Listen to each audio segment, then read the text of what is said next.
Let us solve the next problem. A boy goes to his school from his house at a speed of 3 km per hour. Okay, so suppose if this is his house, a boy goes from his house to school.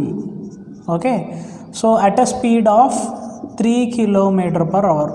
Okay, and while returning, while the boy comes from school to house, okay, the speed is 2 km per hour. Okay, so while going it is 3 km per hour, and while coming it is 2 km per hour. Okay, so if he takes 5 hours in going and coming, okay, so total time he takes for to and fro for going and coming is 5 hours. Okay, so now they are asking to find out the distance between his house and school. Okay, so we don't know this distance here. Okay, so while going it is he is going with a velocity of 3 km per hour, and while coming it is 2 km per hour. Okay, so let this be v1 and let this be v2. The total time is given as 5 hours, right? So time with which alphabet we are denoting it? T, right? So t is equals to t1 plus t2. Okay, so let us consider the t1 is time for going to school and t2 is the time to reach his house, okay, in the return journey. Okay, so now you know this, right? So the total time is 5 hours, right? So 5 hours. And what is t? Okay, as per our expression, that is v is equals to d by t. How you write the t? So t is nothing but d by v, right? T is nothing but d by v. So accordingly t1 will be d by v1, right? So in each case d is same, we don't know the value, right? So you can straight away take that like that only. Okay, let that be d. Okay, so now v will be v1 here, as it is t1 d by v1. V1 is how much?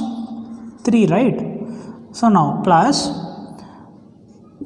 t2 will be d by v2. V2 is how much? 2. Okay, so now we need to find out the value of d. D is nothing but the distance between the school and house. Okay, if you take the d as common, okay, so what will be the value? 5 by 6, right? 5 by 6 is equals to 5. Okay, if you cancel on the both sides, d is equals to 6 what? Meters or kilometers? Okay, so kilometers.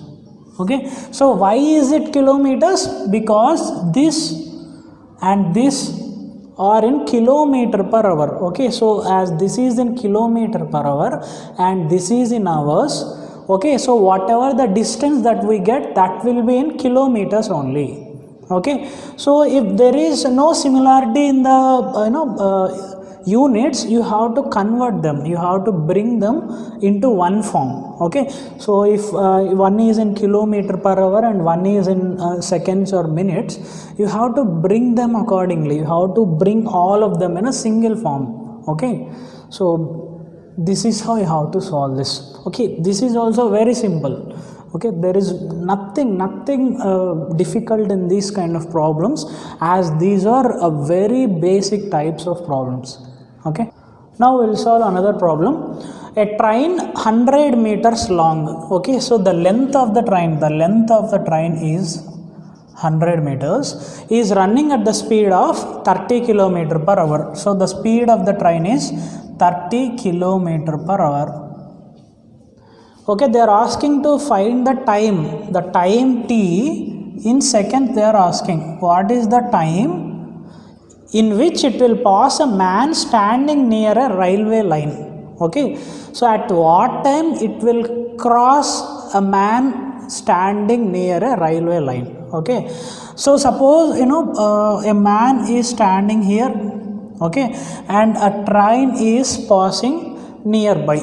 Okay, so when we will say the train passed him or crossed him, okay, so suppose if this is your train, so when will you say that it is crossed him? Okay, so if this is the engine of a train and if this is the end of the train, Okay, so when will we say it crossed him completely?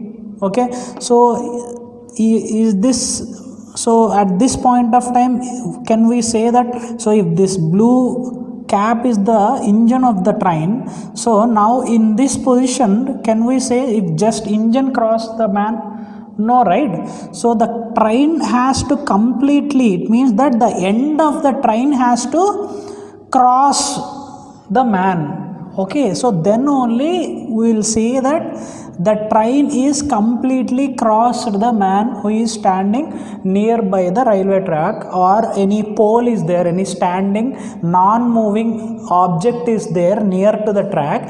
In order to cross it, the train has to pass its own length, right? So this is the start point and this is the end point, right? So if the end point of the train crosses the object or a person, then only we'll say that the train crossed the object or person. Okay, so the end, not the start or the engine of the train has to cross. The end of the train has to cross the man or object or pole or whatever it is there, okay, nearby the track.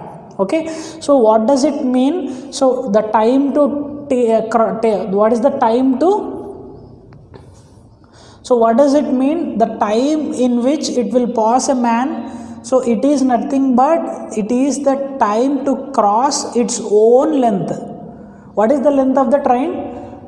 100 meters. Okay, so they are just asking what is the time to travel a distance of 100 meters at a velocity of 30 kilometer per hour. Okay, so out of, we are having that formula, right? V is equals to distance by time.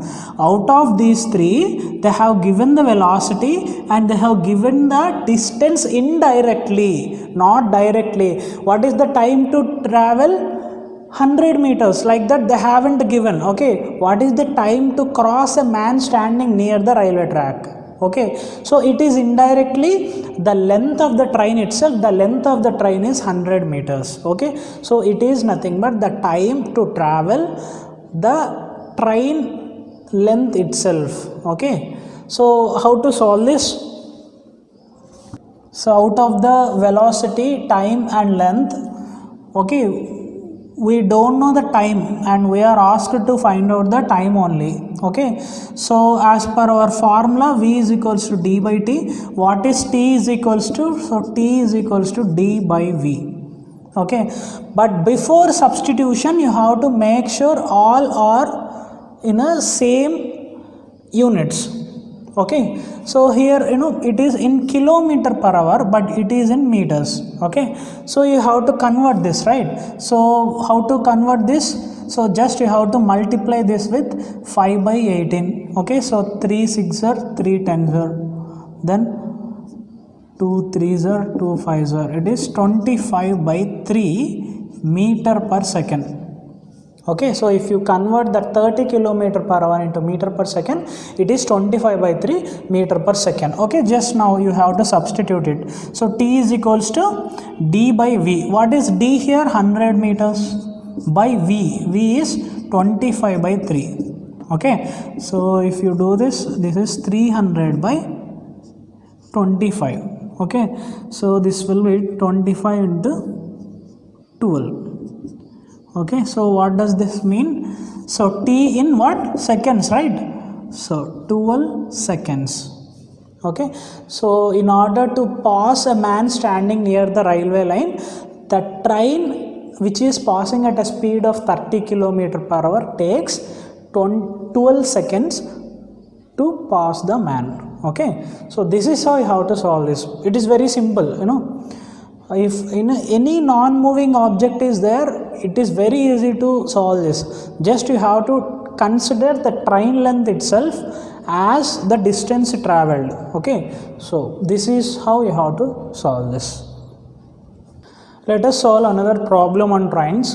A train 300 meters long. Okay, so the length of the train is 300 meters. Okay, so it is moving at a speed of 25 meter per second. Okay, it will cross a bridge of 200 meters in what time? So in the previous case it was a standing man or a standing object such as tree or a pole or something like that. But here also it is a non-moving object, but whenever it is a tree or a pole or a man, so there the length of the object you need not consider. Okay, so if it is a tree or a man, okay, if it is a tree or a man or a pole, you need not consider the length of that. Okay, so this tree, man, pole, those will have a negligible length when compared with the length of the train. Okay, see here the length of the train is 300 meters. Okay, what will be the length of the tree? Okay, the length in the sense in this horizontal direction, the width of the tree, not the height, right? So that will be having negligible length, the width of the man, width of the pole, okay, not even 1 meter. You need not consider the length of them. Okay, in the horizontal direction, whatever is the dimension is there, that is very less, so you need not consider it. Okay, so you just take the distance as the length of the train itself. But here it is the different case when you have to account the length of the object. It means that whatever is the non-moving object that has been given, that is the platform or a bridge here in this problem. Here in the problem, the length of the bridge is given as 200 meter. You should not neglect it, right? That is a very huge distance, very high, right? So the train is 300 meters length and the bridge length is 200 meters length. Okay, so you cannot neglect it and you have to consider it. Okay, so if you consider it, okay, so suppose if a bridge is there and a train is to be crossed over it. Okay, so a bridge is there, a train is to pass over it. Okay, when you say the train is completely crossed the bridge, okay, so this is the start point of the bridge, right? And this is the end point of the bridge. Okay, so this is the start point of the train and this is the end point of the train. Okay, so whenever the end point of the train crosses the end point of the bridge, then only you say that the train crossed the bridge, isn't it? Okay, so the end point of the train has to cross the end point of the bridge or a platform. Okay, then only you will say that the train is completely passed or crossed the bridge or platform. Okay, so then in this case you have to consider both the lengths. The train length you have to take, let that be L1, and the bridge length you have to take, that is L2. Okay, so here the distance is, here in this case the distance is L1 plus L2. The total distance traveled is L1 plus L2. Okay, so L1 here is the length of the train, that is 300 meters, and L2 here is the length of the bridge, that is 200 meter. Okay, in total if you add them it is 500 meters. Okay, so now you know the distance and even the velocity has been given in the problem, that is 25 meters per second. Okay, both are same kind of units. Okay, so it is in meters and it is meter per second, so you need not do the conversion. Okay, so directly you can substitute and solve the problem. Okay, so what do you need to find? Actually the time to cross the bridge. Okay, so the T is d by v. Okay, so distance is how much? 500 meters and v velocity is 25. Okay, so it is 20 seconds. Okay, so this is how you have to solve the problem. If it is a standing object or a man or a tree or whatever it is, you just have to take the length of the train as the distance traveled. Okay, but if it is a standing or non-moving platform or a bridge or even a train, a non-moving train, but if it is a moving train, that is a different case. Okay, so that kind of problem that we will discuss further. Okay, so in which direction it is moving, whether in opposite direction or same direction. Okay, that are those are all very different. Okay, that we'll discuss later, but as of now all the objects that we are considering here are non-moving type. Okay, so if it is having a negligible length, you need not consider the length, but if it is having a length,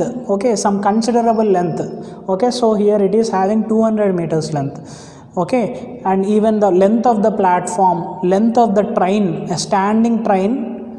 Okay, so all those you have to consider, and moreover you have to add them, the length of the train, the length of the object, you have to add them, and that will be your distance to be traveled. Okay, if you know the distance and if you know that velocity, you can easily calculate the time.